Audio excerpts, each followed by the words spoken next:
kita sebut riya karena ingin pamer. Tapi katanya Fudail bin Iyad yang disetujui oleh Syekh Nawawi, beramal karena manusia itu syirik. Meninggalkan amal karena manusia, ini baru yang disebut riya. Kenapa beramal karena manusia itu syirik? Ya berarti karena ketika dia melakukan sesuatu, dia menduakan Allah. Harusnya amal ini kan untuk Allah saja, tapi sekarang Allahnya diganti manusia. Sehingga oleh Syekh Fudail disebut itu namanya syirik.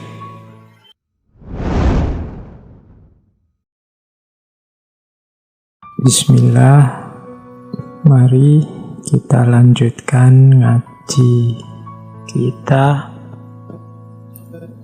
Semoga tidak bosan, semoga kita bisa tetap istiqomah di jalan ilmu. Karena biasanya penyakit yang paling mudah muncul dalam kajian-kajian yang rutin seperti ngaji yang kita lakukan ini ya penyakit bosan. Mungkin bosan sama temanya, mungkin bosan sama yang bicara sama saya, mungkin juga bosan karena sudah jadi rutin, sudah jadi biasa. Makanya Allah lebih suka amal itu yang sifatnya istiqomah. Itu sebenarnya dorongan bagi kita untuk tidak bosan-bosan, untuk selalu menetapi kebaikan yang sebelumnya memang sudah kita jalankan. Baik teman-teman, malam hari ini kita masih ada di sesi para sufi Nusantara. Malam hari ini kita angkat tokoh yang luar biasa. Insya Allah teman-teman yang mengikuti ngaji malam hari ini paling tidak pernah mendengar nama beliau. Apalagi teman-teman yang dari pesantren. Para santri pasti sudah pernah mendengar nama beliau, bahkan saya hampir pasti sudah pernah mengkaji entah satu entah dua kitab karya-karya beliau. Beliau ini bahkan ada yang menyebut merupakan bapak kitab kuningnya Indonesia karena saking banyaknya karya-karya beliau yang dikaji di pesantren-pesantren. Beliau ini termasuk kebanggaan kita, kebanggaan nasional.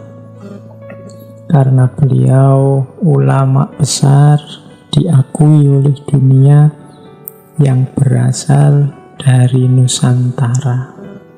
Mumpung ini dekat-dekat dengan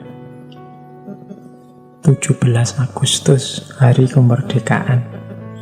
Belajar tokoh-tokoh seperti beliau ini menurut saya bisa menumbuhkan lagi kebanggaan kita sebagai bangsa Indonesia, karena sejauh yang saya tahu belakangan ini kan banyak wacana-wacana, banyak diskusi-diskusi, banyak paparan-paparan yang membuat kita lemes, membuat kita galau, membuat kita sedih rasanya jadi orang Indonesia ini kok banyak sekali masalahnya, banyak sekali problemnya. Banyak yang menyebut zaman ini zaman yang sudah hampir kiamat, zaman ini buruk sekali, macam-macam. Saya jadi teringat salah satu syairnya Imam Syafi'i yang juga terkenal.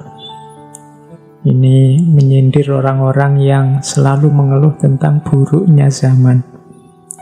Syair ini ringkas yang saya ingat, yaitu nu'ibu zamanana wal aibu fina wa ma li zamanina aibun siwana. Katanya Imam Syafi'i, kita selalu menyalahkan buruknya zaman, padahal keburukan itu ada dalam diri kita sendiri. Wa ma li zamanina aibun siwana, dan tidaklah zaman kita itu buruk, tapi kitalah yang buruk. Jadi kalau banyak orang mengeluh, "Wah, sekarang zaman sudah rusak," ya berarti kitalah sebenarnya yang sedang rusak. Kalau ada yang galau karena ini sudah kacau semua, ya berarti kita sendirilah yang sebenarnya kacau. Wong dunia ini, zaman ini isinya kan kita yang aktif, yang manusia. Oke, nah biar ndak galau, biar ndak sumpek, apalagi minder, apalagi merasa tidak pede sebagai bangsa Indonesia, malam hari ini mari kita teladani, kita tengok pelajaran-pelajaran dari beliau Syekh Nawawi Al-Bantani. Nama yang cukup familiar, insya Allah. Beliau nama lengkapnya Muhammad bin Nawawi bin Umar bin Arabi bin Ali bin Jamad bin Masbukil Al-Jawi Al-Bantani. Nama Al-Jawi menunjukkan beliau dari Nusantara. Al-Bantani menunjukkan beliau lahirnya dari Banten. Ya, ini harus dibedakan ya. Ada dua Imam Nawawi yang sama-sama terkenal. Yang satu Imam Nawawi Al-Bantani ini, yang satu tidak kalah terkenalnya Imam Nawawi Ad-Dimashqi. Kalau Imam Nawawi Ad-Dimashqi ini kita kenal kitabnya Riyadhus Shalihin. Kalau Imam Nawawi Ad-Dimashqi, beliau berasal dari daerah Nawa, Damaskus. Jadi Nawawinya itu mungkin nisbat pada desa beliau Nawa. Berasal dari sekitar abad ke-13 Masehi. Sementara yang kita bahas malam hari ini, Imam Nawawi Al-Bantani ini kelahiran Tanara Tirtayasa, Serang, Banten, sekitar tahun 1897 Masehi. Beliau ini, kalau teman-teman mungkin banyak yang sudah tahu, termasuk kakek buyutnya wakil presiden kita, Kiai Haji Ma'ruf Amin. Nah, Syekh Nawawi ini kalau dari sisi keturunan, beliau ini keturunan ke-12 dari Sunan Gunung Jati, Maulana Syarif Hidayatullah. Dan nanti dari jalur ayah, kalau ditarik-tarik ke atas lewat jalur Sultan Hasanuddin, nanti sampai ke Kanjeng Nabi.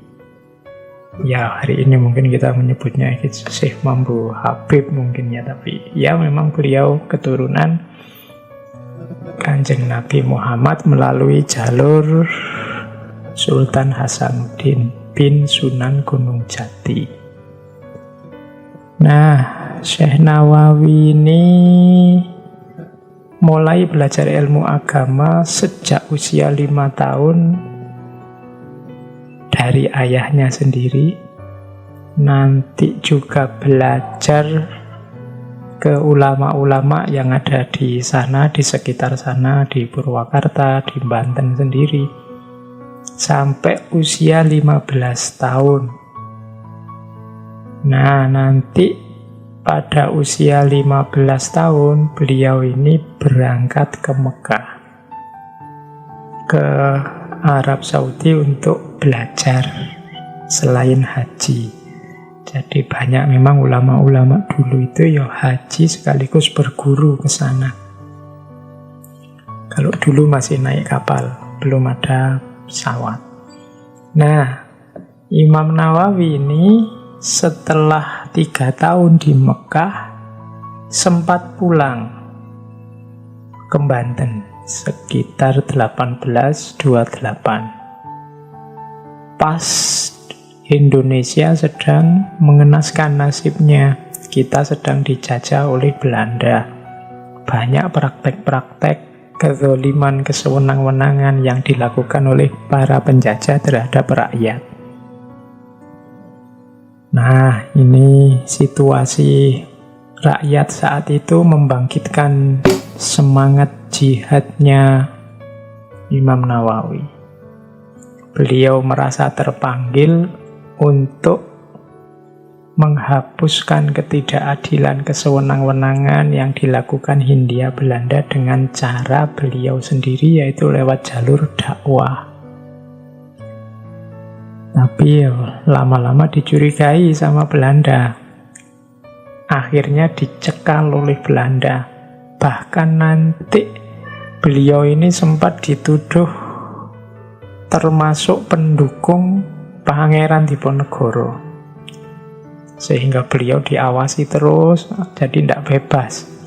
Sampai akhirnya beliau memilih balik lagi ke Mekah, memperdalam ilmu di sana, sekaligus nanti banyak berdatangan orang-orang dari Indonesia, dari Jawa ke sana untuk belajar juga pada beliau. Setelah beliau belajar dari banyak ulama, guru-guru beliau di Mekah banyak dari berbagai bidang ilmu-ilmu keislaman. Mungkin yang tercatat, misalnya teman-teman pernah dengar Syekh Muhammad Khotib Samba, Syekh Abdul Ghani Bima, Syekh Yusuf Samulaweni. Ini yang dari Indonesia, dari Nusantara. Kemudian juga ada Syekh Ahmad Zaini Dahlan, Syekh Muhammad Khotib Al-Hambali, Syekh Abdul Hamid Dagestani, dan lain-lain. Ini guru-guru beliau. Nah, beliau nanti di Mekah, sebelum mengajar di Masjidil Haram, beliau menerima murid juga di rumah beliau. Dan nanti banyak tokoh-tokoh, banyak figur-figur dari Nusantara yang belajar di rumah beliau sebelum nanti juga belajar juga di Mekah, di Masjidil Haram.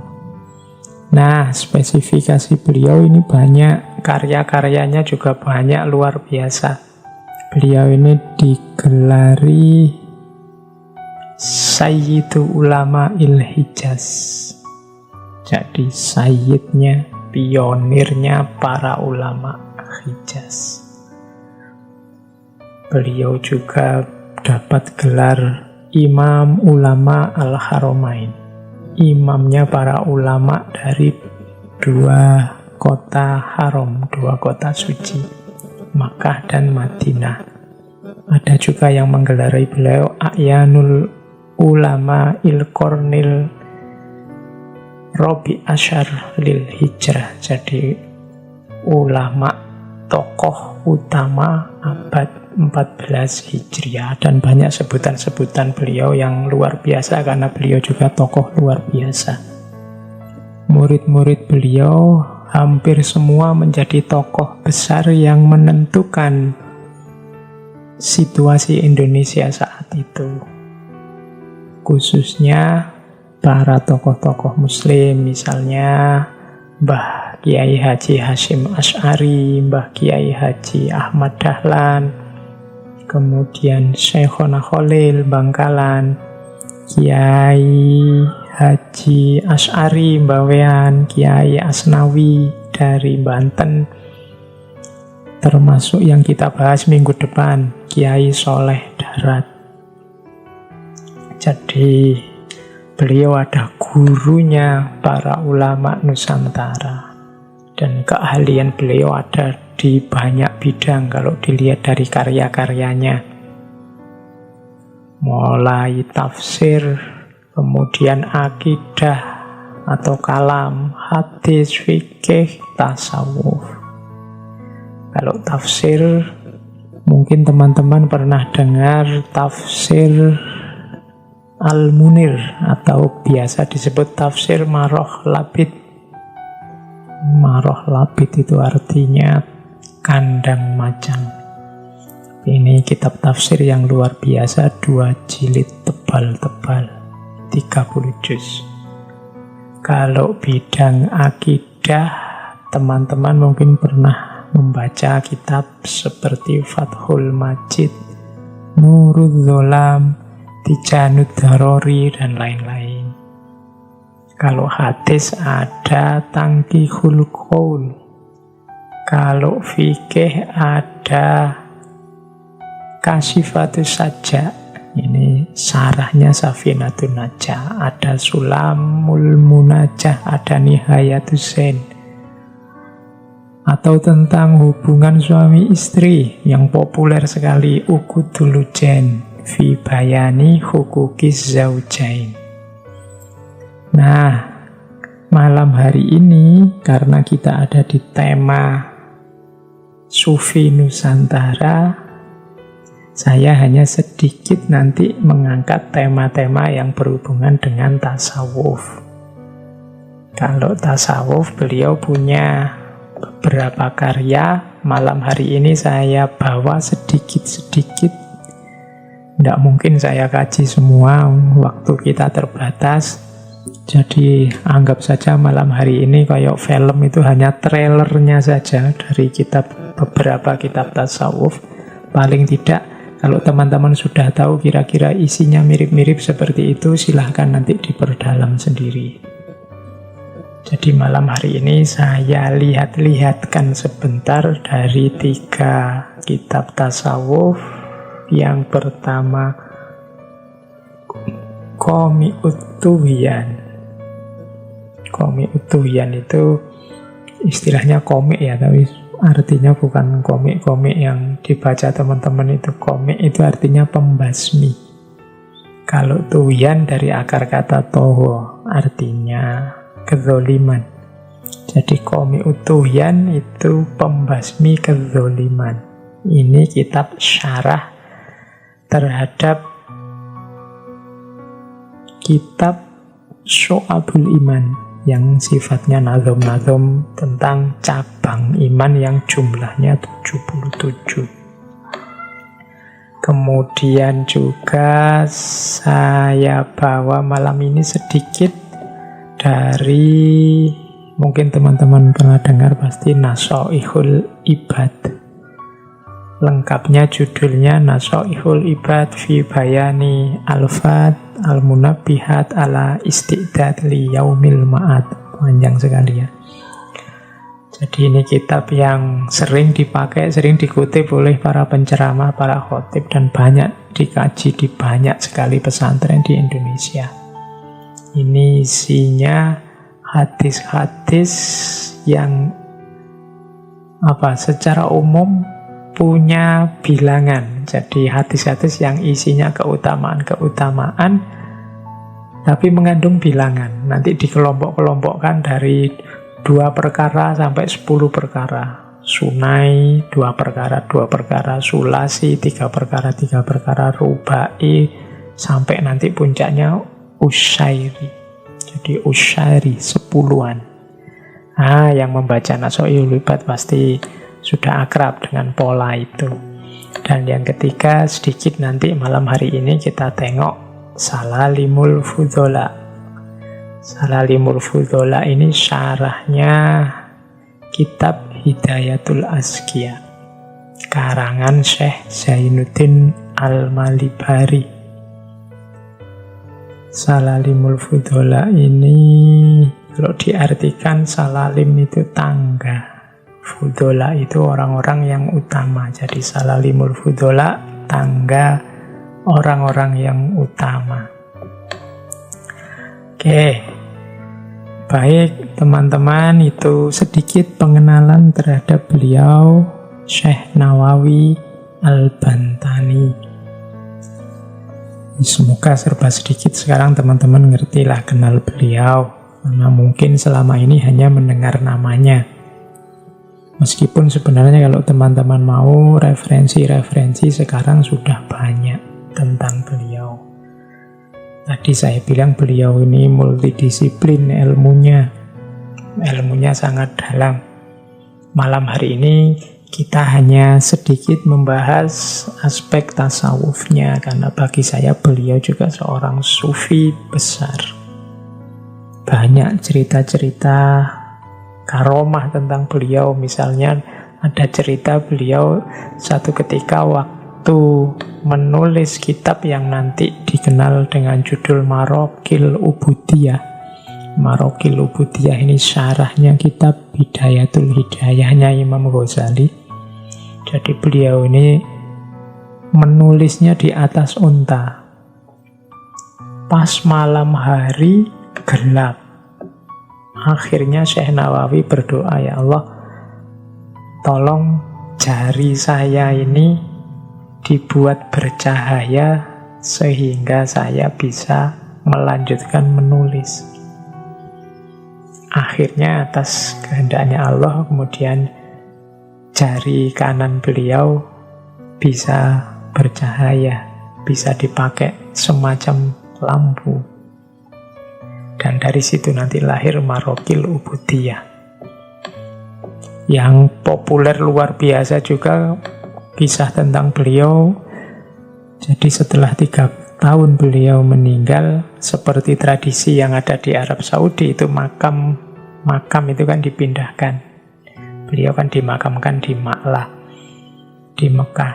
Nah, pada saat digali makam beliau, ternyata segalanya masih utuh, meskipun sudah 3 tahun. Sedikit pun kain kafannya tidak sobek, sedikit pun bau busuk tidak ada, masih utuh, seperti baru saja dimasukkan. Ini para petugas yang mau memindahkan jasad beliau itu heboh, dan akhirnya diputuskan makam beliau tidak jadi dipindah. Jadi itu salah satu karomahnya beliau, sehingga sampai saat ini makamnya masih ada di Ma'lah, Mekah. Oke, saya kira itu untuk riwayat hidupnya teman-teman. Mari kita coba tengok sekarang. Saya bilang tadi semacam trailer ya. Kita susun sendiri gagasan-gagasan beliau yang berhubungan dengan tasawuf. Nanti yang tertarik silahkan dikaji, silahkan diperdalam kitab-kitab itu. Bismillah ya, saya tadi bilang kita paling tidak malam ini menengok sedikit-sedikit Qomi Utuyan, menengok sedikit-sedikit Salalimul Fudola, dan menengok sedikit-sedikit Nasoihul Ibad. Oke, bismillah. Saya awali dari kita para pembelajar. Nih, yang sedang belajar, perhatikan yang pertama, yuk ditata niatnya. Saya bolak-balik menyampaikan ini. Teman-teman mungkin juga bosan saya bolak-balik pesan niat, tapi memang intinya orang belajar diawali dari niat. Nah, kalau niat sudah benar kan nanti hasilnya juga akan benar, akan baik. Kalau menurut Syekh Nawawi, tujuannya orang belajar atau tujuannya pendidikan itu paling tidak ada 4. Jadi ayo kita niati kalau kita belajar punya 4 komponen ini. Yang pertama apa? Memperoleh ridho dari Allah. Jadi nawaitu, kita cari ilmu semoga mendapatkan ridho dari Allah. Kalau sudah dapat ridhonya Allah, insya Allah kita akan bertemu kebahagiaan-kebahagiaan, khususnya kebahagiaan akhirat. Jadi niat vertikalnya ini. Kemudian yang kedua, niatlah untuk mencerdaskan diri sendiri dan orang lain. Jadi pendidikan itu kita ingin cerdas, bareng-bareng orang lain juga biar cerdas, belajar dan mengajar. Kemudian yang ketiga, kita niati dengan belajar, dengan cari ilmu ini menghidupkan dan meninggikan Islam lewat jalan ilmu. Kalau kita meninggikan Islam, menghidupkan Islam lewat jalan ilmu, insya Allah hasilnya juga positif dan pasti baik, pasti benar. Kan ada orang-orang, mungkin 1-2 teman saudara kita yang ingin menghidupkan Islam, meninggikan Islam di jalan yang lain. Tapi hati-hati, karena kadang-kadang jalan yang lain itu terkontaminasi macam-macam. Bahkan ada yang ingin menghidupkan, meninggikan Islam dengan jalan misalnya kekerasan. Ada yang menghidupkan, meninggikan Islam dengan jalan menjatuhkan yang lain. Menghidupkan, meninggikan Islam dengan jalan berselisih, berkonflik dengan yang lain, dan lain sebagainya. Nah, kalau menurut Syekh Nawawi lebih positif, lebih bagus kalau kita menghidupkan dan meninggikan Islam dengan jalan ilmu. Di beberapa kesempatan saya sampaikan peradaban-peradaban besar dunia itu dia dominan menguasai dunia pada zamannya. Kuncinya ada pada penguasaan ilmu pengetahuan. Termasuk ketika dulu Islam jaya. Islam jaya dulu juga jalurnya jalur ilmu pengetahuan. Sehingga orang-orang dari seluruh penjuru dunia ingin belajar ke kita. Maka cara ini bisa kita ikuti sekarang. Ayo kita hidupkan, kita tinggikan Islam lewat jalur ilmu. Jadi jadikan ini salah satu niat kita saat belajar. Yang keempat, bersyukur atas nikmat akal dan nikmat kesehatan. Kita sempat belajar malam hari ini, termasuk kita mau belajar, itu adalah nikmat yang luar biasa dari Allah. Allah memberi kita kesehatan lahir, kesehatan batin, dan memberi kita hidayah sehingga kita mau belajar dan malam ini merasakan nikmatnya akal dan nikmatnya sehat. Berarti harus kita syukuri. Nawa itu kita belajar mencari ridho Allah biar kita pinter, biar kita cerdas, bisa menghidupkan dan meninggikan Islam lewat jalur ilmu, sekaligus menunjukkan rasa syukur kita atas nikmat akal dan nikmat kesehatan.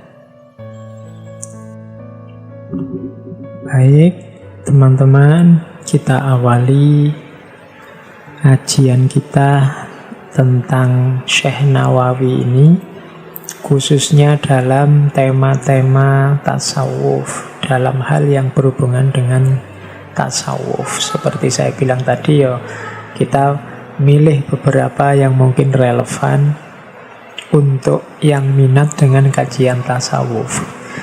Dan kemudian kalau teman-teman memang berminat, ya silahkan diperdalam sendiri. Tadi sudah saya sebut kitab-kitab tasawuf yang ditulis oleh Syekh Nawawi, antara lain Salalim Al-Fudola, kemudian Qomi Utuyan, dan juga Nasoihul Ibad.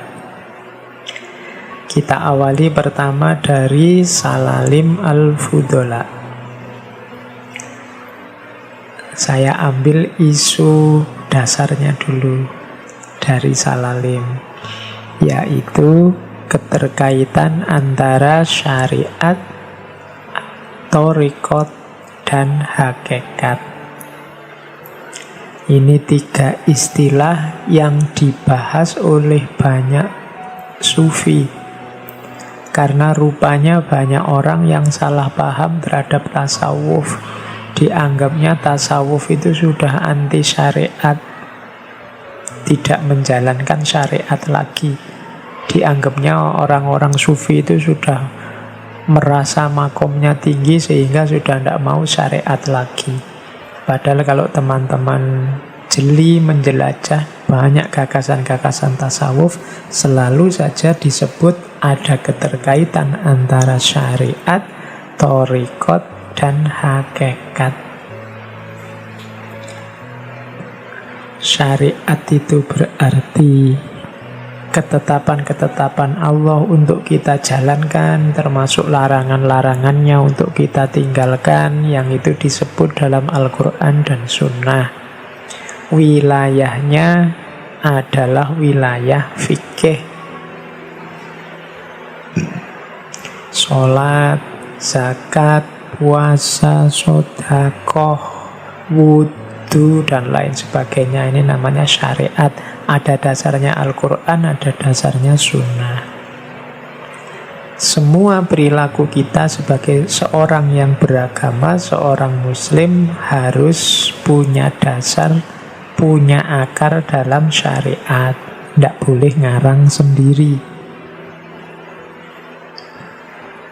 Cuma syariat ini akan hanya jadi formalitas, tidak punya nilai, tidak ada rasanya, bahkan mungkin dangkal kalau tidak diperdalam lewat jalur thariqat.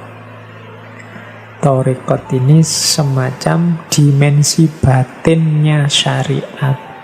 Makanya Syekh Nawawi mendefinisikannya pendalaman pelaksanaan syariat. Jadi ketika orang menjalankan syariat, dia akan sempurna, dia akan mendalam kalau dilanjutkan ke jalur thariqat. Apa sih kalau tadi syariat itu fikih? Apa sih lahannya thariqat? Lahannya thariqat itu riyadhah, katanya Syekh Nawawi. Latihan spiritual, latihan batin, menguatkan batinnya. Misalnya kalau di situ contohnya memperbanyak ibadah sunnah, memperbanyak zikir, mengurangi makan, mengurangi tidur demi lebih dekat pada Allah. Ini namanya riyadhah, melatih batin kita biar dekat dengan Allah. Jadi itu jalur selanjutnya dari thariqat yang sifatnya pendalaman pelaksanaan syariat. Jadi ibadah yang kita lakukan kepada Allah itu harus lahir dan batin. Yang lahir namanya syariat, yang batin namanya thariqat. Thariqat di sini definisinya agak berbeda dengan thariqat yang sudah jadi lembaga. Itu nanti kita jelaskan tersendiri. Tapi yang dimaksud thariqat di sini itu pendalaman terhadap pelaksanaan syariat dalam aspek batinnya. Nah, ibadah kita pada Allah kalau utuh syariat dan thariqatnya, kita akan mendapatkan anugerah dari Allah namanya hakikat. Jadi hakikat ini kalau Imam Ghazali menyebutnya makrifat. Terbukalah segala rahasia, terbukalah hakikat dari kehidupan ini, terbukalah hal-hal yang tersembunyi yang selama ini tidak tampak. Dan itu semua dianugerahkan oleh Allah pada kita. Jadi melahirkan kesadaran hakikat. Ini buahnya syariat dan thariqat. Kalau syariat dan thariqatnya beres, Allah menganugerahkan hakikat. Syekh Nawawi menggunakan pralambang, menggunakan isyarat. Syariat itu seperti perahunya, thariqat itu adalah lautnya, dan hakikat itu seperti mutiara yang tersembunyi. Tadi disebut syariat harus ada. Iya, kalau syariat itu ibaratnya perahu. Kalau tidak ada perahunya, ya kita tidak bisa mengarungi lautan. Kalau kita tidak bisa mengarungi lautan, tidak bisa kita mengambil mutiara. Maka syariat harus ada, perahu harus ada. Cuma kalau perahu ini tidak dinaiki, tidak dipakai untuk menyeberangi lautan, mengarungi lautan, juga tidak ada gunanya. Nah, lautan inilah thariqat.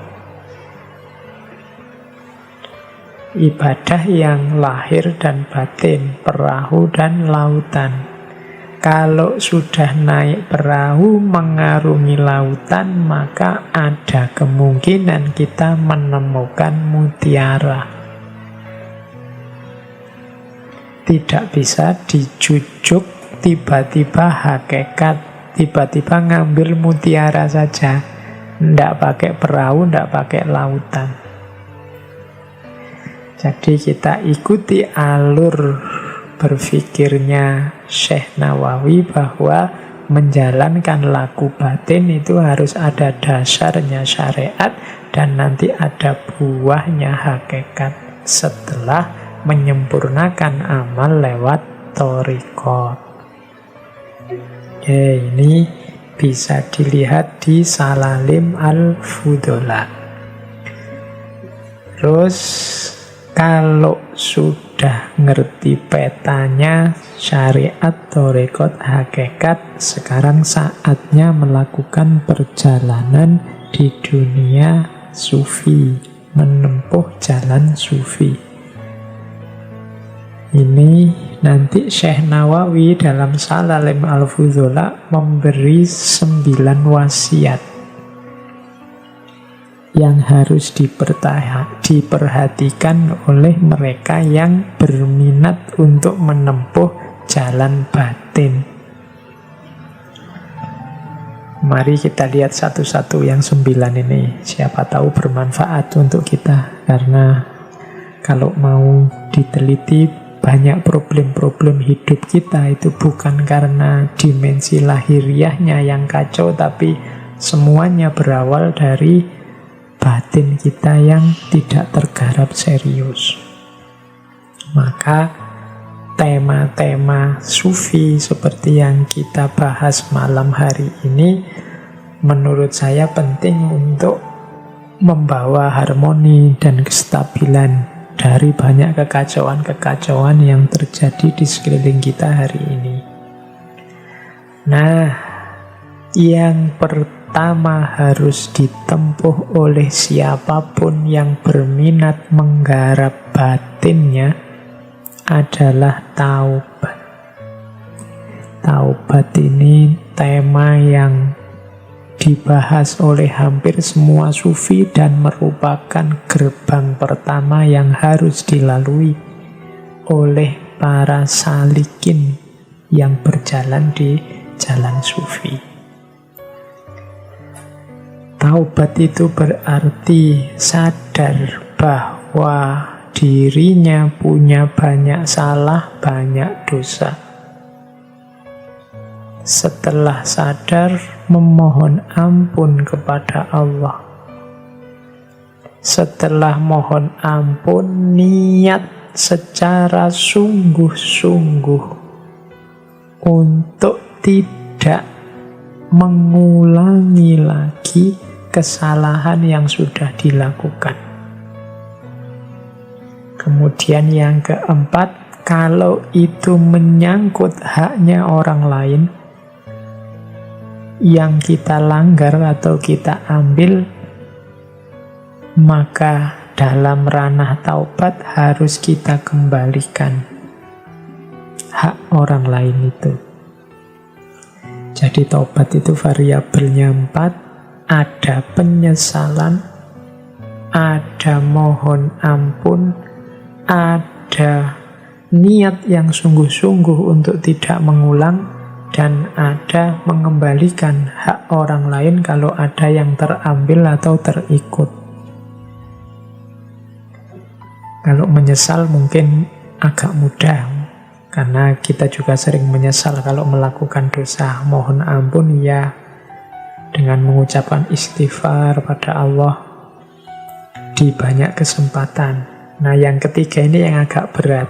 Niat dan berusaha sungguh-sungguh untuk tidak mengulangi. Kadang-kadang niat untuk tidak mengulangi saja kita ini ragu-ragu.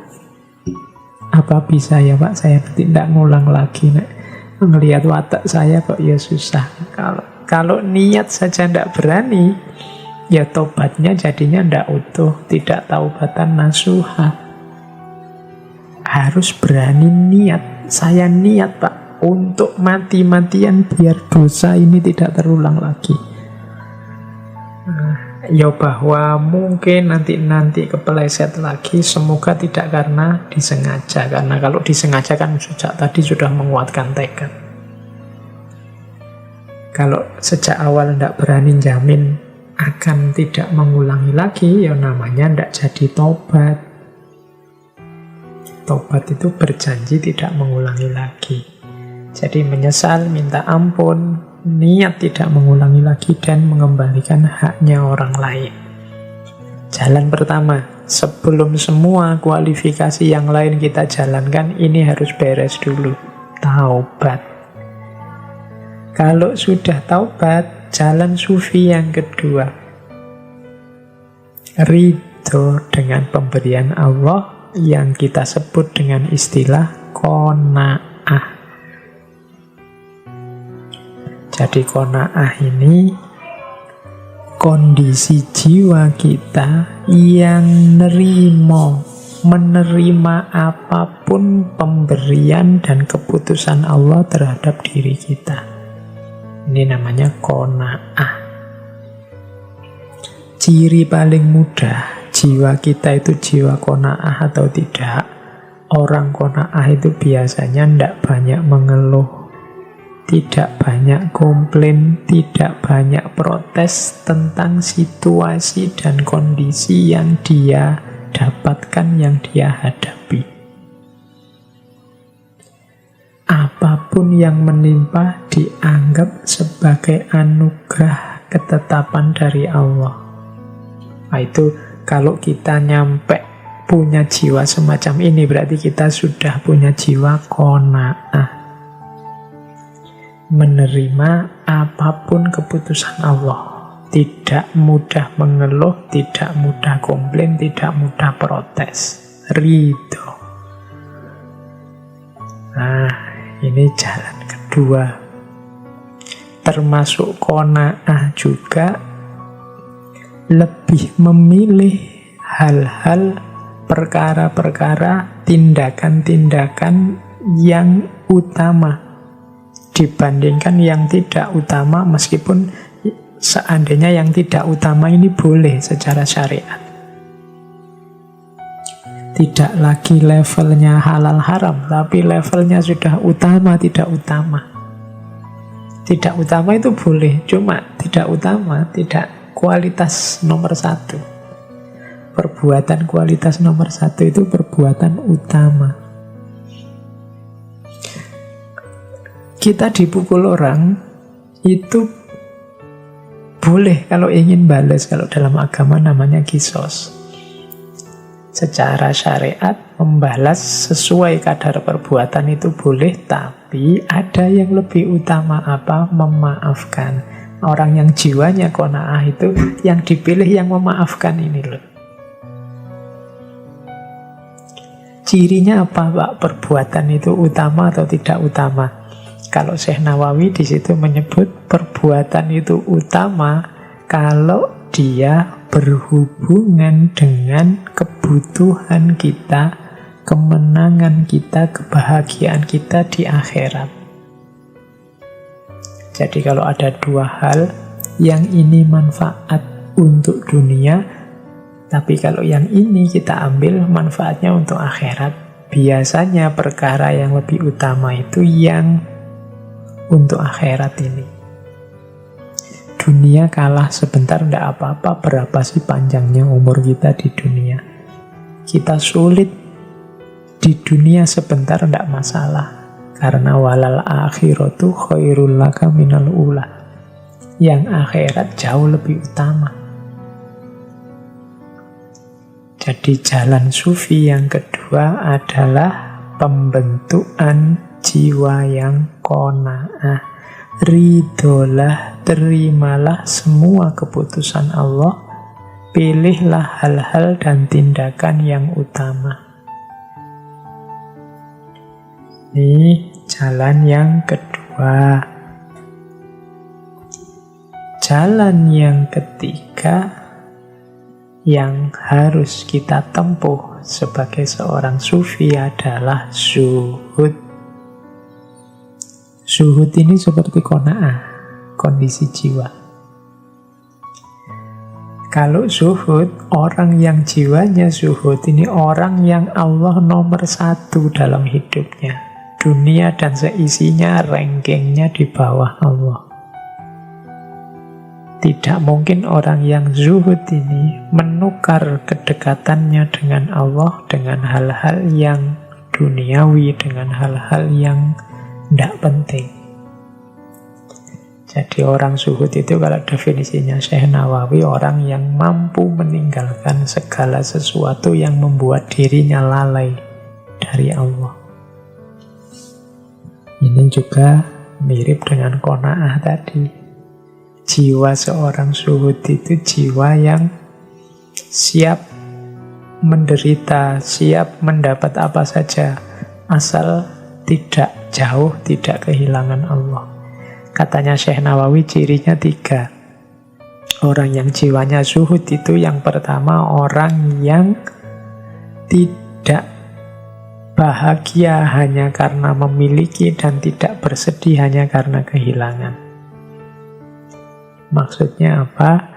Orang yang zuhud itu dapat sesuatu itu juga tidak gembira-gembira amat, kehilangan sesuatu juga tidak sedih-sedih amat. Tidak merasa sangat kehilangan sehingga depresi, stres, dan juga tidak merasa sangat senang mendapatkan sesuatu sehingga terlena, euforia, malah jauh dari Allah. Ciri pertama ini. Kita kan kadang-kadang masih labil, masih naik turun. Kedekatan kita dengan Allah antara lain cirinya yaitu tadi. Kita sering bahagia yang over ketika mendapatkan sesuatu atau bersedih yang over ketika kehilangan sesuatu. Kalau kita semacam ini berarti jiwa kita belum jiwa yang zuhud. Ciri kedua, seorang yang zuhud itu tidak terpengaruh oleh pujian dan cacian. Ada orang muji, dia tidak wow, hebatnya aku, atau wah, luar biasanya aku. Dan ada orang mencaci, ada orang mengkritik, dia tidak drop, dia tidak marah, dia tidak kemerungsung, biasa saja. Kadang-kadang kalau kita yang masih muda ini, kalau dipuji sering terlena, kalau dicaci, dikritik, marahnya luar biasa. Kalau postingan kita apa, terus ada yang komentari jelek, atau ada yang ngasih jempol bawah, oh itu kan kita sudah panas. Kalau ketemu orangnya, pingin saya jelaskan Pak detailnya, pingin saya jawab Pak, itu berarti kita masih terpengaruh oleh pujian dan cacian. Orang yang masih mudah terpengaruh ini biasanya sebenarnya dia belum menemukan kemantapan dalam hatinya tentang kebenaran atau kebaikan yang dia miliki. Kalau kita yakin benar, itu dipuji atau dicaci, tidak akan goyah. Kalau kita yakin baik, dipuji atau dicaci, tidak akan goyah. Biasanya yang membuat goyah itu karena kita sendiri tidak terlalu yakin dengan kebenaran dan kebaikan yang kita miliki. Kalau sudah yakin, ya tidak kaget ada orang muji, alhamdulillah semua bukan jasaku, tapi semua adalah anugerahnya Allah. Ada orang mencaci, ada orang mengkritik, alhamdulillah aku dapat kesempatan untuk evaluasi. Jangan-jangan memang ada yang keliru, sehingga setelah ini aku bisa memperbaiki diri. Tidak terpengaruh lagi. Ini berarti jiwa yang zuhud. Yang ketiga, cirinya orang zuhud itu karena sudah punya ciri 1 dan ciri 2, orang zuhud ini biasanya hidupnya gembira. Kenapa gembira? Ya karena sudah stabil. Tidak kaget kalau dapat sesuatu, kemudian tidak sedih kalau kehilangan sesuatu, tidak terpengaruh oleh pujian dan cacian. Ya pasti saja dia gembira, hidupnya stabil, tenang, ada apa-apa tidak kaget. Jalan sufi yang ketiga, zuhud. Jadi ayo tobat, mari membentuk jiwa yang qanaah. Yang ketiga, mari membentuk jiwa yang zuhud. Yang keempat, untuk menempuh jalan sufi, kita harus tidak bosan menambah ilmu, tidak bosan belajar ilmu syariat, kalau pakai istilahnya Syekh Nawawi. Ilmu syariat itu menurut Syekh Nawawi ada 3. Yang pertama, membahas tentang hal-hal lahiriah yang harus kita jalankan. Apakah itu ibadah, apakah itu muamalah. Ilmunya namanya ilmu fikih. Tentang wudhu, tentang sholat, tentang zakat, tentang haji. Ini namanya ilmu fikih. Belajar tentang peribadatan dan muamalah kita di hadapan Allah dari aspek fisiknya, lahiriahnya. Harus tahu ini. Kalau ini tidak tahu nanti tidak ada dasarnya. Tadi kan di depan dasarnya orang nyampe ke makom hakikat itu harus didahului oleh tarekat yang didasari oleh syariat. Maka harus kenal ilmu yang pertama ini, fikih. Dan juga harus kenal ilmu yang kedua, ilmu akidah. Akidah ini berhubungan dengan keimanan. Kenapa ini penting? Ya karena dasarnya semua perilaku agama itu akidah. Keimanan kita pada Allah.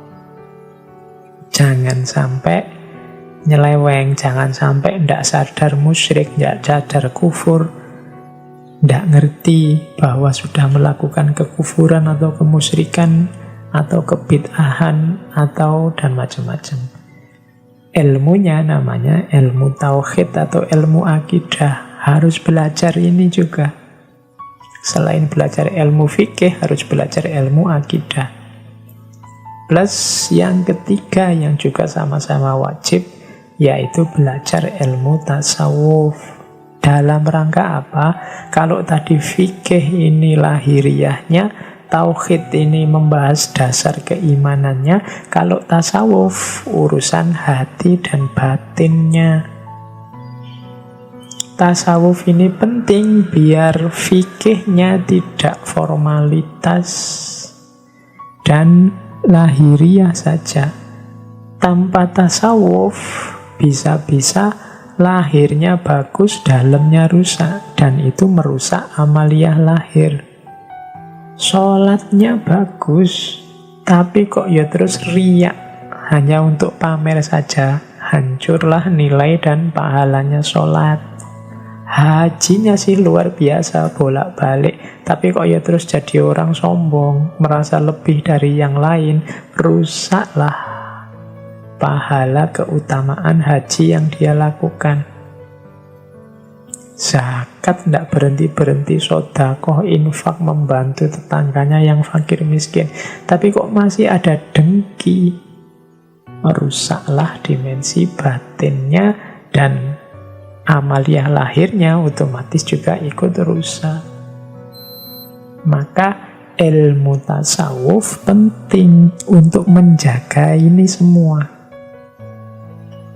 Jadi menurut Syekh Nawawi yang keempat, seorang yang berjalan di jalan sufi harus tetap mau belajar, nambah wawasan, meluaskan ilmu. Jangan merasa, wah saya sudah makrifat ini Pak, tidak perlu belajar lagi. Saya sudah kasyaf ini Pak, ilmu ini laduni kabeh, tidak butuh belajar lagi. Tidak. Coba teman-teman perhatikan para sufi, para ulama, sampai tua, bahkan sampai meninggal, masih aktif berkarya, masih aktif ngaji, masih aktif belajar. Karena manusia tidak ada yang sempurna, tidak ada yang final 100% mutlak, tidak ada.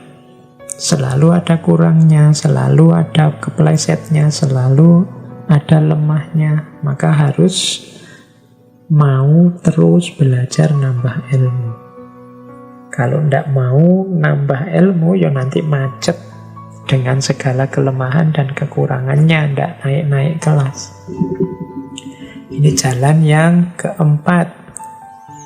Jalan sufi yang kelima adalah gemar hobi dengan menjalankan yang sunnah-sunnah. Pak, saya cita-citanya sufi, Pak, tapi kalau sholat malam kok berat ya, Pak. Sholat rawatib enggak pernah, Pak. Puasa juga ya kalau Ramadan aja, Pak. Nah, yang semacam ini berarti tidak gemar dengan yang sunnah-sunnah. Seorang sufi itu biasanya cinta, gemar, hobi dengan yang sunnah-sunnah. Kalau teman-teman membaca riwayat hidup, biografi para aulia, para ulama itu coba diperhatikan. Ada yang kalau malam sholat sekian ratus rakaat, ada yang zikir tidak berhenti-berhenti, ada yang menghatamkan Quran sekian hari sekali, dan seterusnya, semacam-macam. Menunjukkan bahwa mereka sangat gemar dengan hal-hal yang sunnah. Jadi hidupkan ini kalau kita memang ingin menempuh jalan sufi. Sufi kok tidak suka yang sunnah-sunnah, pokoknya yang wajib-wajib tok wis cukup, berarti belum mantap niatnya untuk menempuh jalan sufi. Karena seorang sufi itu seorang yang sangat cinta dengan Allah, ingin selalu bersama Allah, ingin selalu dekat, ingin selalu bersama, sehingga apapun media, apapun momen yang memungkinkan untuk dekat dengan Allah dimanfaatkan sebaik-baiknya. Termasuk yang sunnah-sunnah ini. Di antara kegemaran pada yang sunnah adalah memperhatikan adab serta akhlak. Menurut Syekh Nawawi, adab ini ada 4. Yang pertama, adab syar'i. Yang kedua, adab tabi'i. Yang ketiga, adab kasbi. Yang keempat, adab sufi. Ini berarti apa? Ayo memperhatikan 4 hal ini. Biar kita masuk dalam kategori orang yang akhlak dan adabnya baik. Yang pertama apa? Adab syar'i. Adab syar'i itu berarti ayo memperhatikan teknis, syarat, rukun, aturan main yang benar saat kita menjalankan perintah Allah dan menjauhi larangannya.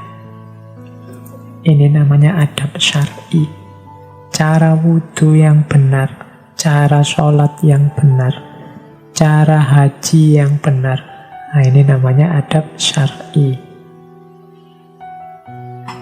Yang kedua, adab tabi'i. Adab tabi'i ini maksudnya apa? Membentuk karakter. Ayo jadi orang yang jujur.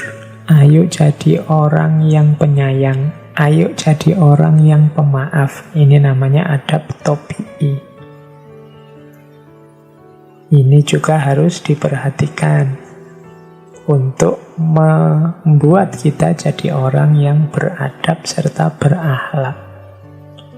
Yang ketiga, adab kasbi. Adab kasbi ini cara kita, upaya kita untuk memperoleh sesuatu dalam hidup. Cara kita cari uang, cara kita cari ilmu, cara kita dan lain sebagainya. Kasab itu kan artinya memperoleh. Kita punya target, punya cita-cita, punya keinginan duniawi, maka harus kita perhatikan cara memperolehnya. Itu namanya adab kasbi. Yang keempat, adab sufi. Kalau adab sufi ini hubungannya dengan akhlak yang diajarkan dalam tasawuf. Misalnya adab sufi itu mata dipakai untuk melihat apa, jangan melihat apa. Tangan dipakai untuk apa, jangan dipakai untuk apa. Di banyak tema sufi sering kita bahas. Atau silahkan dicek misalnya di Hidayatul Hidayah, itu seperti kemarin. Hidung, apa yang harus dilakukan dan jangan dilakukan. Telinga, apa yang harus dilakukan dan jangan dilakukan. Nah, ini namanya adab sufi. Jadi di antara hobi kegemaran seorang sufi pada yang sunnah adalah perhatian terhadap akhlak serta adab. Yang itu isinya adab syar'i. Ayo diperhatikan cara teknis, metode yang benar untuk menjalankan syariat Allah. Yang kedua adab tabi'i, ayo membentuk karakter kita dengan karakter akhlak yang karimah, akhlak yang mulia, yang baik. Ada adab kasbi, ayo melakukan sesuatu, memperoleh sesuatu dengan cara yang beradab, dengan cara yang baik. Dan ada adab sufi. Oke, ini jalan sufi yang kelima.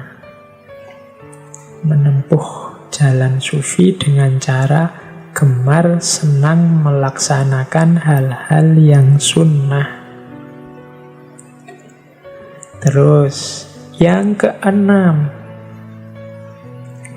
jalan sufi yang keenam, Syekh Nawawi memberi kita wasiat untuk membentuk karakter tawakal.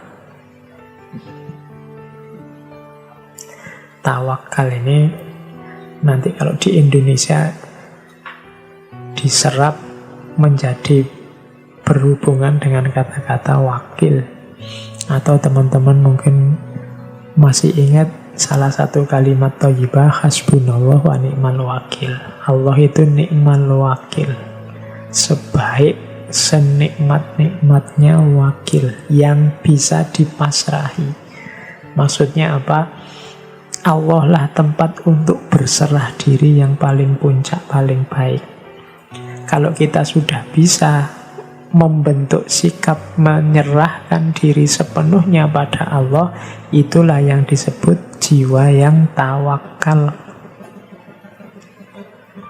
Jadi bertawakal berarti menyerahkan diri, berserah diri terhadap Allah dalam segala hal.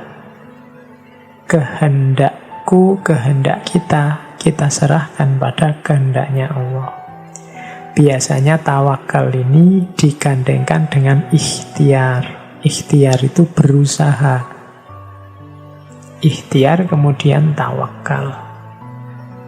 Seorang sufi harus memiliki jiwa yang tawakal. Lawannya tawakal apa?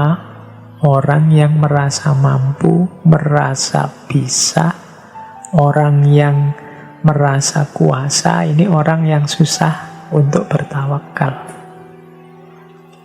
Makanya menurut Syekh Nawawi dalam Salalimul Fudola itu tawakal itu diantara karakternya adalah fakir. Fakir itu orang yang merasa fakir, merasa lemah, merasa kurang, merasa tidak mampu. Kalau teman-teman membaca banyak kitab-kitab para ulama besar, itu mereka sering di depan namanya sendiri yang resmi ditambahi gelar sendiri al-fakir. Orang yang fakir. Orang yang lemah, orang yang miskin, orang yang tidak punya daya, tidak punya kuasa. Nah, orang yang merasa diri fakir ini mudah untuk tawakal, berserah diri pada Allah. Tapi orang yang merasa dirinya kaya, merasa dirinya pinter, merasa dirinya mampu, merasa dirinya kuasa, susah untuk tawakal. Tidak mungkin dia memasrahkan kepada Allah karena jiwanya sendiri sudah jiwa merasa bisa merasa penting, merasa besar. Untuk bisa tawakal dibutuhkan kesadaran akan fakir, diri kita sendiri yang lemah, yang kurang. Nah, sufi harus punya jiwa tawakal karena tidak mungkin seorang sufi itu tinggi hati, sombong, dan lain sebagainya. Terus, itu yang keenam. Jadi apa saja tadi? Taubat, kemudian qanaah, kemudian zuhud, kemudian mau belajar terus, kemudian senang melakukan hal-hal yang sunnah. Yang keenam, tawakal. Yang ketujuh, ikhlas. Ikhlas ini sudah banyak dijelaskan dalam ngaji filsafat juga beberapa kali di beberapa tema kita jelaskan tentang ikhlas. Yang jelas, ikhlas berarti apapun yang kita lakukan, kita persembahkan sepenuhnya kepada Allah tanpa pamrih apapun dan tanpa merasa diri kita mampu, diri kita besar, karena kita merasa semua daya, semua kekuatan yang kita miliki sumbernya dari Allah saja. Kalau menurut Syekh Nawawi, ikhlas itu berarti membersihkan diri dari ujub dan senantiasa istiqomah beribadah hanya untuk Allah saja. Ujub itu merasa diri mampu, merasa diri besar, merasa diri penting. Nah, ini mempengaruhi orang untuk tidak ikhlas, membuat orang tidak ikhlas. Lawannya ikhlas adalah riya.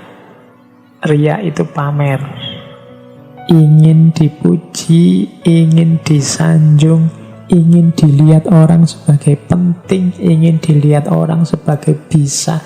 Itu riya. Riya ini termasuk amal yang merusak kebaikan. Menurut Syekh Nawawi, riya itu ada dua kategori. Yang pertama, riya yang dalam kategori pamer. Kalau pamer itu berarti live di waktu yang sama. Saya pamer sholat, itu kan berarti pas waktu sholat. Kalau ini tidak terbantahkan, yaitu memang riya. Ingin pamer zakat, misalnya pas waktu zakat difoto, mengundang wartawan, kemudian diposting, dan seterusnya. Ingin kelihatan, ini namanya riya. Ya kalau kelihatan dengan sendirinya nggak masalah. Tapi kan ada yang memang ingin dilihat, ingin diliput, ingin difoto, atau diposting sendiri. Nah, itu namanya riya. Atau yang nomor dua, kalau ini namanya riya khofi. Riya khofi itu tidak live, tidak pada saat itu, tapi cerita-cerita. Wah, tadi malam itu waktu sholat saya merasa mendapatkan. Nah, ini cerita-cerita. Kan tidak ada orang tahu dia tadi malam sholat apa enggak. Jadi pada saat dia beramal tidak ada orang lihat, biar orang lain tahu, besok pagi cerita. Ini namanya riya khofi. Menurut Syekh Nawawi ini menggugurkan amal. Jadi jalan sufi yang ketujuh, ayo ikhlas, jangan ujub, jangan riya. Ada quotes yang dikutip oleh Syekh Nawawi dalam Salaimul Fudola itu, yaitu dari seorang sufi besar namanya Fudail bin Iyad, tentang riya ini, yang mungkin dulu pernah saya sampaikan. Disebutkan begini kalimatnya, waqolal Fudail bin Iyad, tarkul amali li ajlin nasi riyaun wal amalu li ajlihim syirkun. Katanya Fudail bin Iyad, meninggalkan amal karena manusia itu riya. wal amalu li ajlihim, dan beramal karena manusia itu syirik. Nah, ini kalau kita kan biasanya ya dua-duanya syirik. Beramal karena manusia, dua-duanya riya. Beramal karena manusia kita sebut riya karena ingin pamer.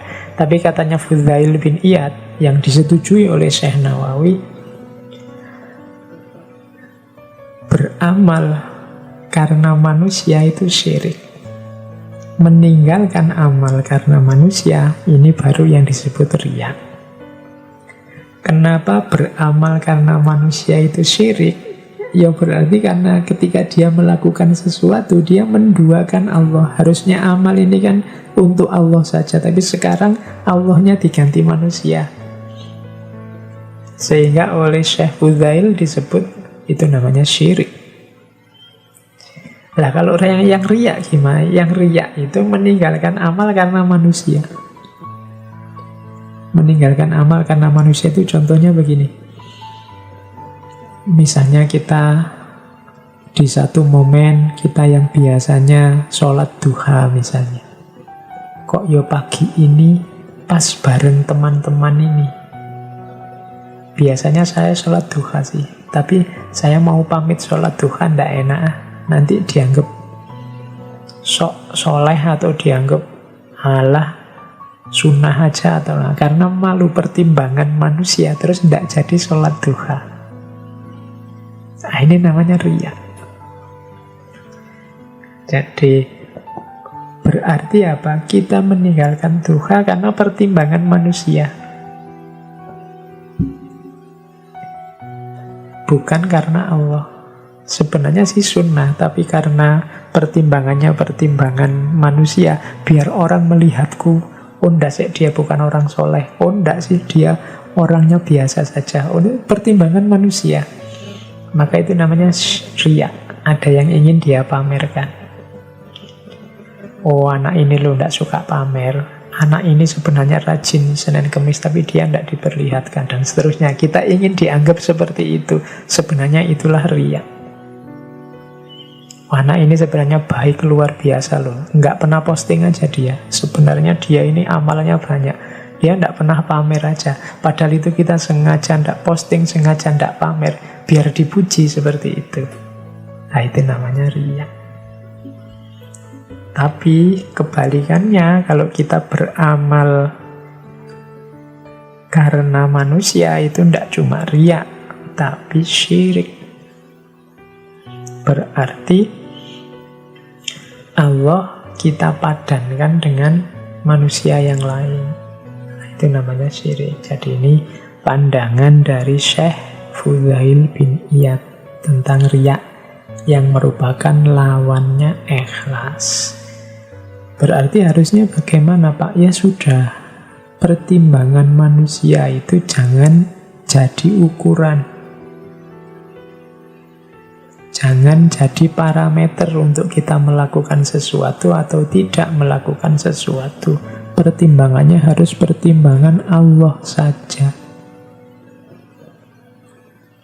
Jangan pamer gelar haji, tapi juga jangan mati-matian menolak disebut orang haji.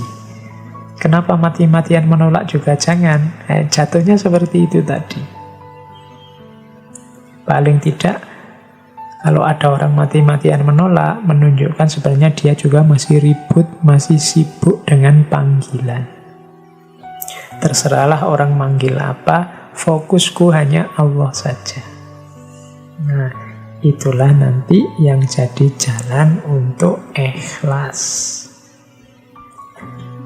Terus jalan sufi yang ke-8 adalah uzlah. Ini kalau uzlah ini agak dekat dengan zuhud, agak dekat dengan qanaah. Tapi uzlah, kalau tadi zuhud sama qanaah kan pembentukan jiwanya. Kalau uzlah ini ada aktivitasnya, yaitu aktivitas menjauh dari keramaian karena takut dapat pengaruh yang buruk. Jadi uzlah itu menghindar kerumunan karena khawatir dapat pengaruh buruk.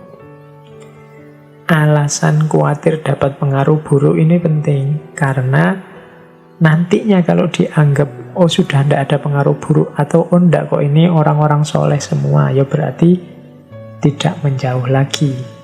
Mungkin sudah balik mendekat karena bisa mengambil manfaat. Jadi uzlah itu kalau merasa, misalnya sampean merasa, wah saya ini kalau masih bareng teman-temanku ini ndak iso aku soleh-soleh ini, ndak iso aku beres batinku, sudahlah aku minggir dulu. Nah ini namanya uzlah. Aku pulang kampung dulu aja, atau aku tak di kos-kosan di kamar aja, ndak usah ikut-ikutan mereka keluar-keluar biar aku ndak terpengaruh. Nah ini namanya uzlah. Jadi kehati-hatian agar tidak terpengaruh oleh orang lain, itu namanya uzlah. Oh, uzlah manfaatnya banyak, katanya Syekh Nawawi. Ini sebenarnya meminjam pandangannya Imam Ghazali. Uzlah itu yang pertama membuat kita fokus beribadah dan fokus untuk tafakur. Karena biasanya orang yang masih sibuk, tenggelam dalam kesibukannya orang banyak, itu berpikirnya tidak bisa jernih, tidak bisa fokus. Karena pikiran kita masih rame, sekeliling kita masih rame, kita tidak bisa fokus ibadah, tidak bisa fokus tafakur. Sekali-sekali kita butuh uzlah. Sekali-sekali kita butuh menyendiri. Hari ini kan teman-teman pakai istilah me time, waktu untukku sendiri.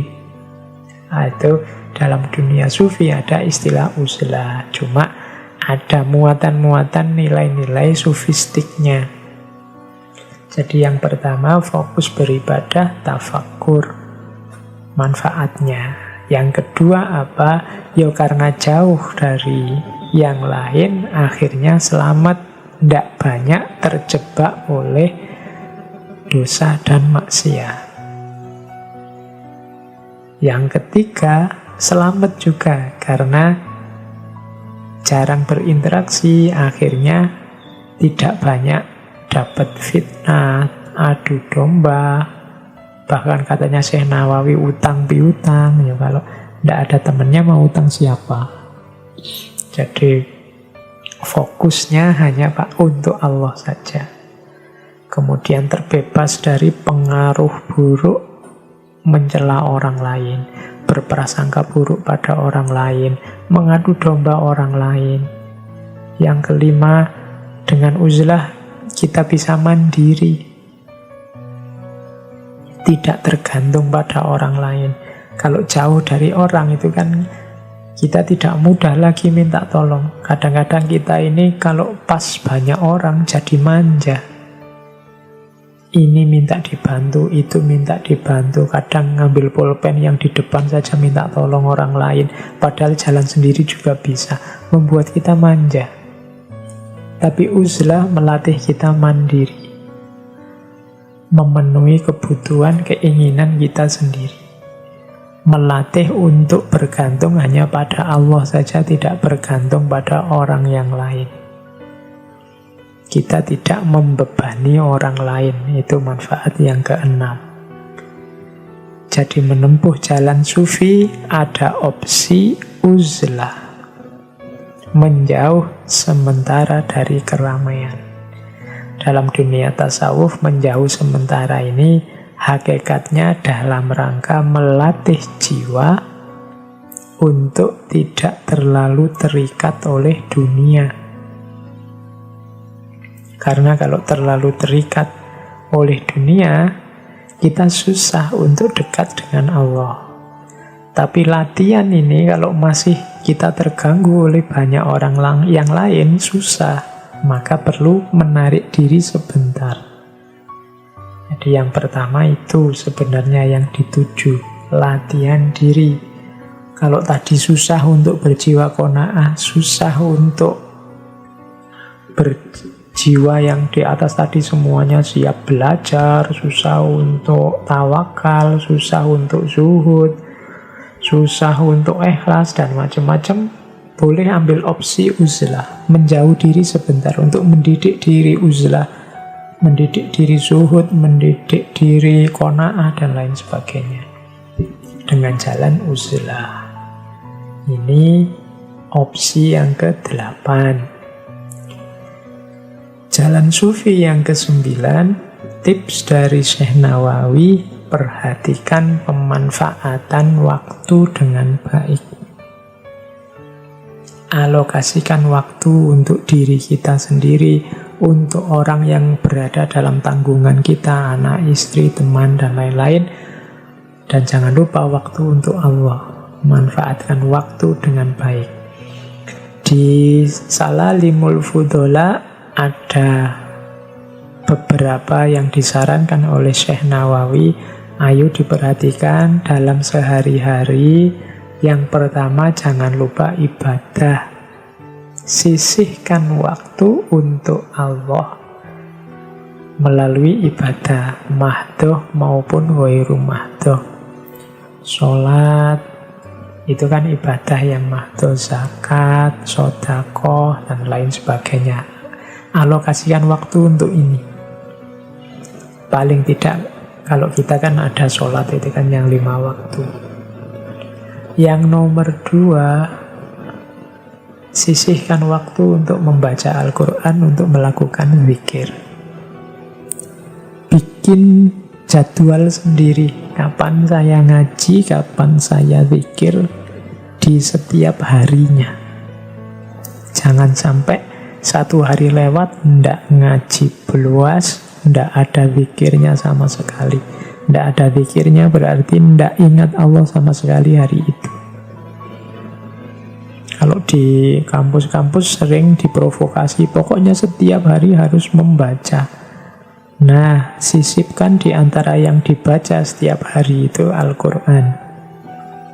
Ini tips dari Syekh Nawawi. Sisihkan waktu sebentar untuk membaca, sisihkan waktu sebentar untuk berzikir. Yang ketiga, sisihkan waktu untuk mencari ilmu, menambah wawasan. Mungkin dengan membaca, mungkin dengan menghadiri majelis ilmu. Jangan sampai waktu kita habis sia-sia, ndak ada ibadahnya, ndak ada ngajinya, ndak ada zikirnya, ndak ada ilmunya. Nah, berarti kita tidak memanfaatkan waktu dengan baik. Jangan lupa bekerja juga, itu pasti untuk memenuhi kebutuhan-kebutuhan duniawi. Terus juga bersedekah. Jangan lupa, bersedekah itu berarti berbagi kenikmatan, berbagi kelebihan. Setiap orang bisa bersedekah. Pak, saya uangnya ndak banyak, Pak, cukup untuk saya sendiri. Tapi kan kamu punya ilmu, sedekahkan ilmumu. Saya ndak terlalu pinter, Pak, ndak punya ilmu. Ya, paling ndak kamu punya tenaga. Mungkin orang di sekitarmu butuh sedikit-sedikit tenagamu, sedekahkan itu. Wah, saya itu, Pak, kalau tenaga juga lemes, saya itu ndak punya kekuatan yang besar. Oke, senyumlah, gembirakan tetanggamu, gembirakan orang-orang sekelilingmu dengan kehadiranmu, minimal dengan senyum. Itu juga termasuk sedekah. Paling tidak dengan senyum yang termasuk sedekah itu kan waktu kita terisi oleh hal yang manfaat.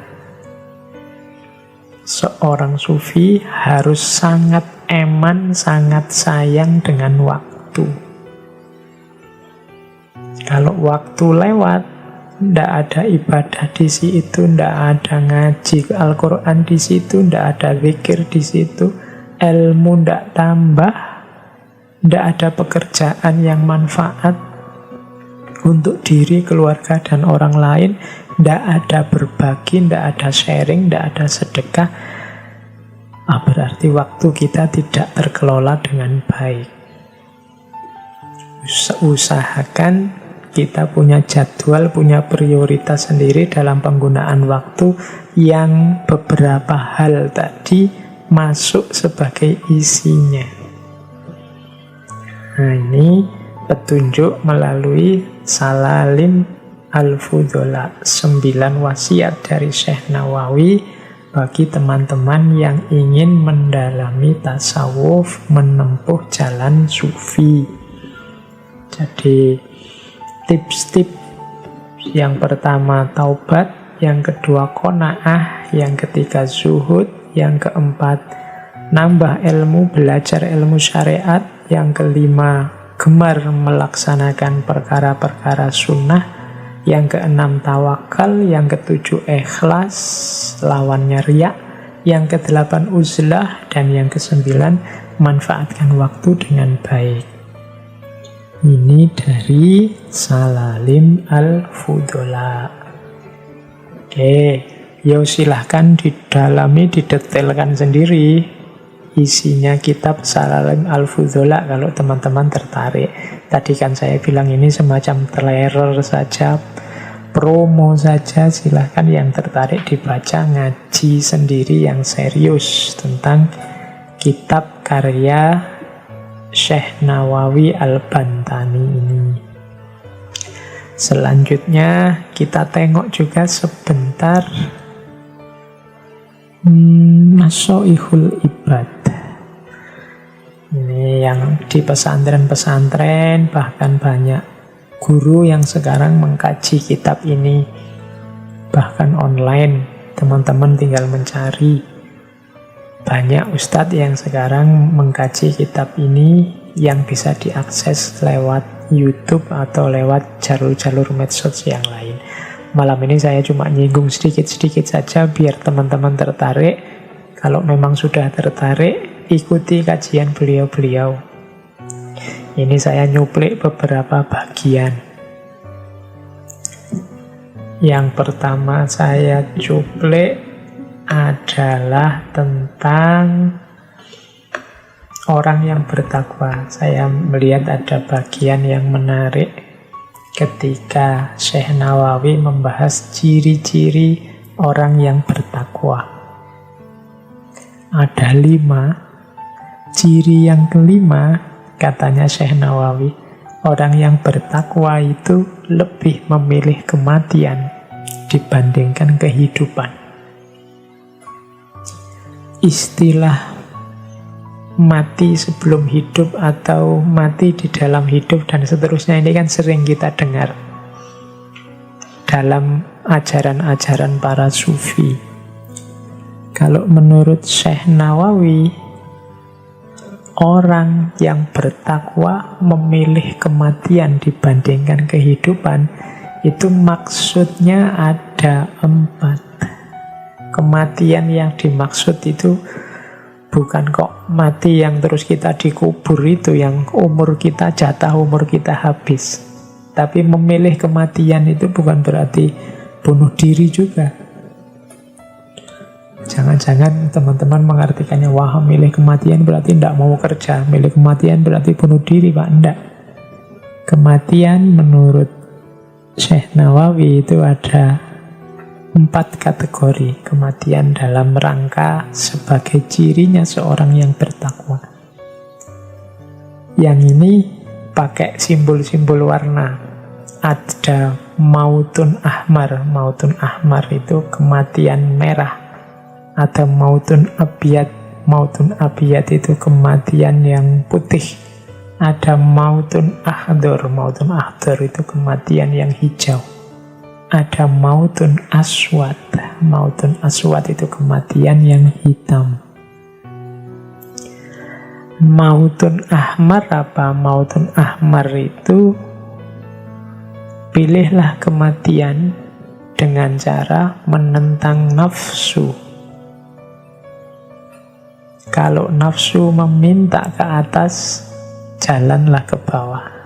Nah, mautun ahmar itu berarti mengalahkan nafsu. Itulah memilih kematian dalam kehidupan yang warnanya merah. Nafsu itu kan yang mendorong manusia ke arah kejelekan. Maka taklukkan nafsumu dengan mautun ahmar, menentangnya. Kalau nafsu minta A, jangan dituruti, beri saja kebalikannya. Nah, yang kedua mautun abyad. Mautun abyad artinya apa? Lapar.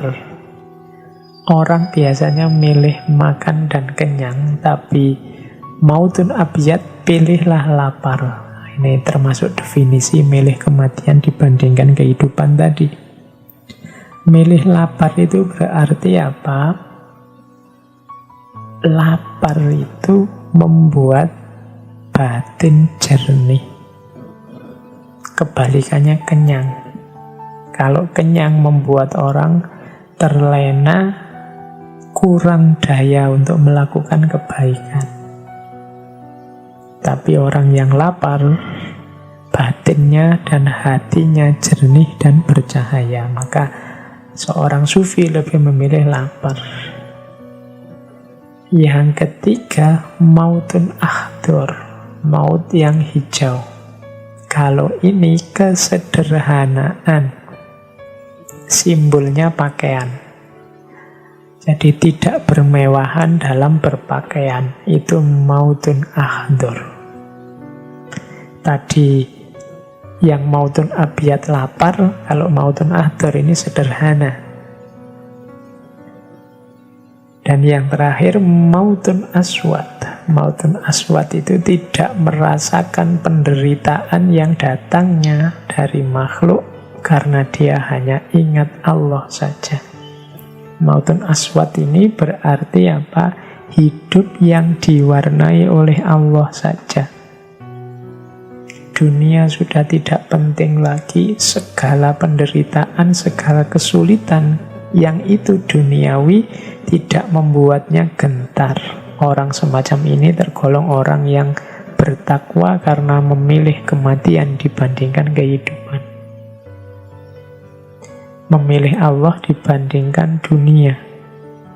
Yang dia ingat hanya Allah saja. Segala penderitaan dunia tidak penting lagi.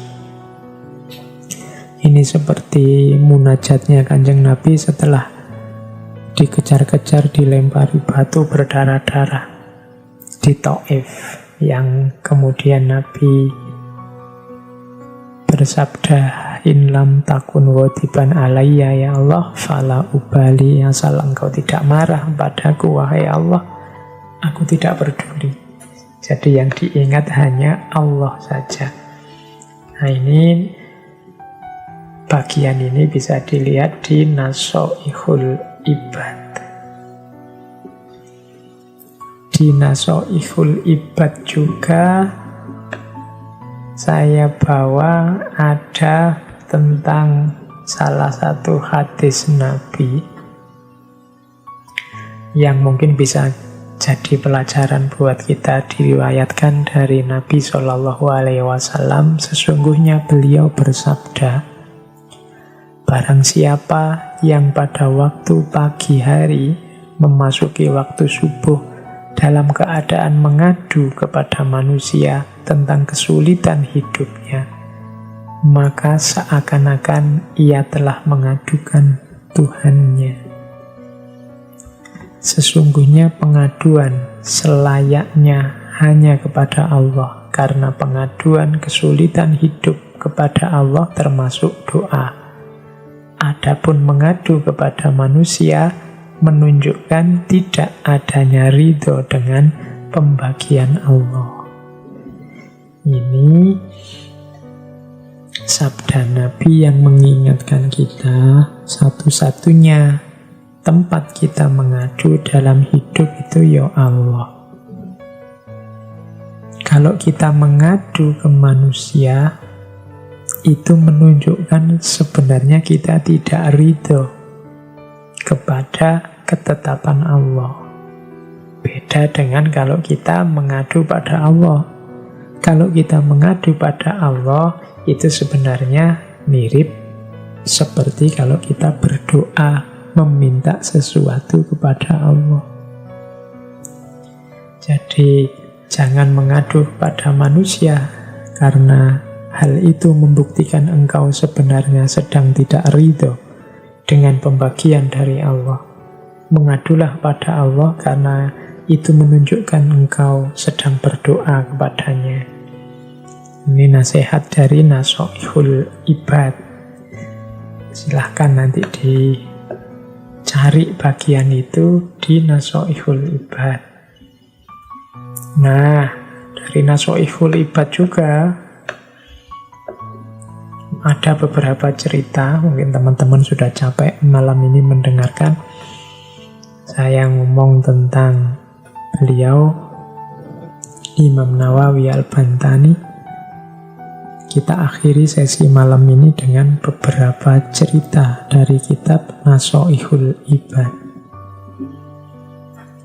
Cerita pertama saya bawa tentang Imam Ghazali.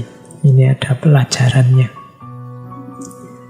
Jadi satu ketika ada orang bermimpi bertemu Imam Ghazali. Orang ini terus bertanya pada Imam Ghazali, "Wahai Imam, sampean dapat balasan apa? Apa yang Allah lakukan atas Anda?" Ini karena Imam Ghazali ini kan manusia yang luar biasa, dapat gelar Hujjatul Islam, manfaat karyanya tidak henti-henti sampai sekarang, memberi manfaat pada orang lain. Menurut logika kita itu pasti beliau ini sudah mendapat tempat terbaik di sisi Allah. Terus makanya orang yang dalam mimpi bertemu beliau ini tanya seperti itu. Tapi Imam Ghazali menjawab, Allah menghadapkan aku kepadanya, lalu menanyakan padaku, dengan pahala apa aku menghadapnya. Lalu aku sebutkan berbagai amal perbuatanku yang baik. Dia berfirman, aku tidak menerima semua itu. Aku hanya menerima satu amalmu pada suatu hari. Ketika itu ada seekor lalat yang hinggap di tinta kolammu untuk minum. Sedangkan saat itu engkau sedang menulis. Kemudian engkau berhenti menulis untuk memberi kesempatan lalat itu minum. Karena kasih sayangmu terhadapnya, aku mengasihimu. Kemudian Allah berfirman, bawalah hambaku ini ke surga. Cerita ini indah. Ada dua pesan utama menurut saya dari cerita di Nasoihul Ibad ini. Yang pertama, jangan menyombongkan amal, jangan membanggakan kebaikan. Karena sebaik apapun, semulia, setinggi apapun amal baik kita, yang menerima atau menolak amal itu Allah. Allah yang lebih ngerti. Kadang-kadang kita menganggap satu amal ini sudah top, sudah baik, sudah luar biasa. Bisa saja Allah tidak menerima. Kalau dari cerita ini, Imam Ghazali dengan segudang prestasi, setinggi itu kemanfaatan untuk manusia, ternyata disebut satu-satu oleh Imam Ghazali, mungkin ini, mungkin ini.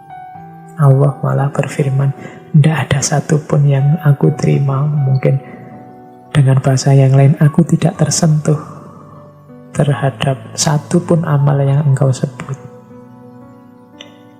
Tapi ketika ada seekor lalat hinggap di tinta, saat itu engkau sedang asik menulis, kemudian engkau hentikan aktivitasmu menunggu agar lalat ini sampai kenyang dan pergi, baru engkau melanjutkan nulis. Nah, ini Allah menganggap karena kasih sayangmu itu, aku pun mengasihimu. Jadi pelajaran pertama tadi, jangan menyombongkan amal, jangan membanggakan amal. Karena Allah yang tahu mana amal yang diterima, mana amal yang ditolak. Yang kedua, pelajaran kasih sayang. Ada banyak sekali cerita yang mengisyaratkan kasih sayang kita akan jadi kunci turunnya rahmat, turunnya kasih sayang Allah pada kita. Seperti ceritanya Imam Ghazali ini. Di Nasha'ihul Ibad juga ada kisah yang mirip seperti ini, yaitu kisahnya Imam Ash-Shibli. Imam Ash-Shibli ini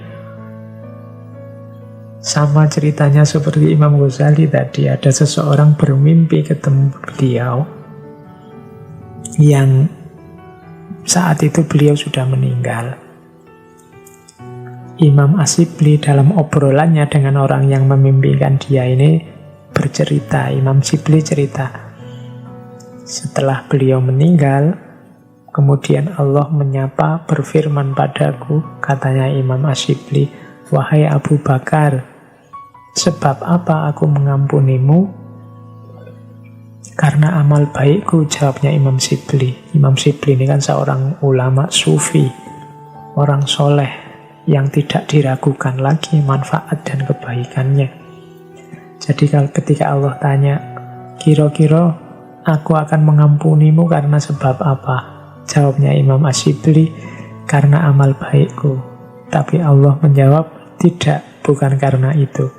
Kemudian Ash-Shibli menyebut semua ibadahnya. Mungkin karena hajiku ya Allah, mungkin karena sholat malamku, mungkin karena puasaku, semuanya disebut. Tapi Allah jawabnya tetap tidak, bukan karena itu. Terus karena apa, wahai Tuhanku? Sebab apa sih engkau mengampuniku? Kok tidak karena semuanya tadi? Ingatkah kamu, kata Allah, saat kamu berjalan di jalan kampung di daerah Baghdad, engkau dapati seekor anak kucing kecil. Anak kucing itu sangat lemah karena kedinginan sampai menggigil. Engkau ambil anak kucing itu karena kasihan. Lalu untuk menjaganya, engkau masukkan anak kucing itu ke dalam kantong yang engkau bawa. Iya, hamba ingat, itu katanya Imam Shibli ini yang pernah beliau lakukan. Karena rasa kasihmu kepada anak kucing itulah, maka aku merahmatimu. Kalau tadi Imam Ghazali kasih sayangnya pada lalat, Imam Ash-Shibli kasih sayangnya pada anak kucing. Ini pelajarannya sama. Cinta dan kasih sayang kita pada makhluknya Allah akan mengundang rahmat dan kasih sayangnya Allah kepada kita. Masih ada cerita yang saya bawa lagi, ini dari seorang sufi. Di Nasha'ihul Ibad juga tentang seorang sufi namanya Abu Ali Shakik bin Ibrahim al-Balkhi, atau orang sering menyebut nama beliau Shakik al-Balkhi. Shakik al-Balkhi ini putranya konglomerat, dia juga seorang bisnismen. Tapi suatu ketika beliau ini melihat seorang budak di zaman paceklik. Zaman paceklik itu berarti zaman susah, semua orang mengeluh. Tapi dia melihat seorang budak yang gembira, tidak ada sedih-sedihnya. Sedang krisis, sedang resesi ekonomi, semua orang gelisah galau. Dia melihat budak ini seneng, main-main, gembira, tertawa-tertawa. Nah, Shakik ini yang juga sedang galau karena dia bisnisnya juga terancam. Terus tanya pada budak ini, kenapa engkau bisa tampak semangat gembira? Tidakkah engkau melihat keadaan orang-orang di musim paceklik seperti ini? Ini kan paceklik, kamu kok masih bisa tertawa-tertawa? Ini kan resesi, semua orang sumpek. Katanya budak itu, saya tidak perlu merasa susah dengan muslim paceklik ini. Karena Tuhan saya mempunyai ladang yang bebas untuk kami ambil apa saja yang kami butuhkan. Jawaban ini membuat Shakik kaget. Terus sadar, jika tuannya hanya memiliki ladang, Sedangkan tuannya adalah juga makhluk yang miskin. Dan budak itu tidak bingung masalah rezekinya karena bersandar pada tuannya.